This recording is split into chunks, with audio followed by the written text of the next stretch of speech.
बार इंद्र भगवान है ना ऊपर से गुजर रहे थे और उन्होंने नीचे देखा कि लोग भगवान की पूजा कर रहे हैं, तो आके देखा तो वो राम और श्री कृष्ण को पूज रहे थे।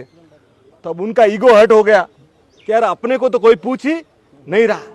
तो उन्होंने गांव वाले को बोला कि तुम्हारा खाना पीना कैसे चलता है? बोले खेती से चलता है। अच्छा, खेती से चलता है तो खेती किससे चलती है? बोले बारिश से चलती है। और बारिश कौन देता है? बोले बारिश तो भगवान आप देते हो। तो पानी मैं देता हूं, खेती तुम्हारी मेरे से चलती है और तुम भगवान कृष्ण और राम को पूछते हो, इनको हटाओ और हमको रखो।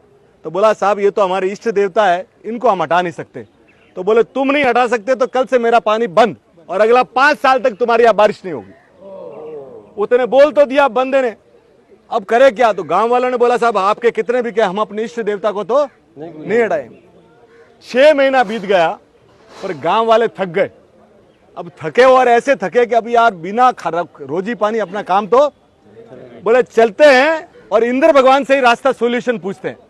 और वो पहुंचे इंद्र भगवान के पास और इंद्र भगवान को बोला कि यार कोई सोल्यूशन बताओ। बोला एक काम करो, ये मैंने आपको श्राप दिया हुआ है ना, एक काम आप करो। तो बोले कैसे? कि आप है ना जाके भगवान शिव को बोलो कि डमरू बजावे, तो वो डमरू बजाएंगे तो बारिश। तो इन्होंने बोला भाई ठीक है, सोमवार बढ़िया दिन है, अपने जाते हैं। पर इंद्र भगवान वहां भी पॉलिटिक्स चलती है।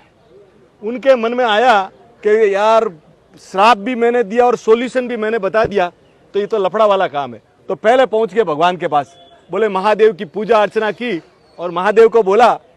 तो महादेव ने बोला इंद्र क्या चाहिए? बोले आप 5 साल तक डमरू नहीं बजाओगे। बोला क्या बोला? कि 5 साल डमरू नहीं बजाएंगे। ठीक है भाई ठीक है, अभी क्या करें? अभी थोड़ी दिनों के बाद गांव वाले पहुंचे और सेवा पूजा की। तो महादेव बोले कैसे आना हुआ?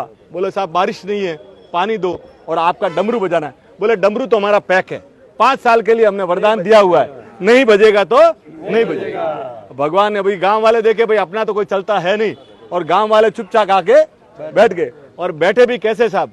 अब गांव में बैठे ताश खेल रहे हैं, पर एक किसान था, किसान का नाम था हरिया। वो देखा यार के वो जाके अपने खेत में काम करने लगा। तो उसको पूछा, गांव वाले सब कह के यार तुमको मालूम है अगला 5 साल बारिश हो रही नहीं है, तो तू क्यों कर रहा है? तो वो बोला, उसके मुंह से निकला कि साहब ऐसा है कि बीज जो है ना मेरे घर पड़े पड़े खराब हो जाएंगे, तो बीज बोने का काम मैं नहीं करूंगा तो मेरा दूसरा अगले साल क्या काम? दूसरा मैं अपनी मेहनत नहीं करूंगा तो मेहनत करना भूल जाऊंगा। और ये पानी बरसना नहीं बरसना उसके हाथ में, पर मेहनत करना तो मेरे हाथ में। वो सीधा आदमी था, वो इतना तो वो बोल दिया। वो ये बात बादलों ने सुनी और बादलों ने जाके देवलोक में बोली कि एक सादा किसान है, वो ये बोलता है कि जब बारिश जो होगी ना कि वो होनी होगी पर मेरी मेहनत में मुझे कोई कमी नहीं। अब ये बात पार्वती जी को मालूम पड़ी। तो देखा कि यार अगर सादा किसान ये कह रहा है कि अगर मैं प्रैक्टिस नहीं करूंगा तो मेरा काम नहीं चलेगा, तो मेरे भगवान अगर डमरू नहीं बजाए कहीं डमरू बजाना नहीं भूल जावे। तो सीधा क्या हुआ कि वो पहुंचे, भगवान तो समाधि में थे, भगवान को उठाया, क्या उठो? बोले क्या हुआ?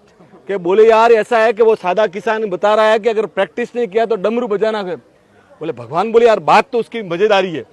तो भगवान ने चेक करने के लिए एक बार डमरू वो चेक करने के लिए जैसे ही डमरू बजाया कि बारिश होगी, तो बारिश होते ही उसकी जो फसलें रड़ी थी।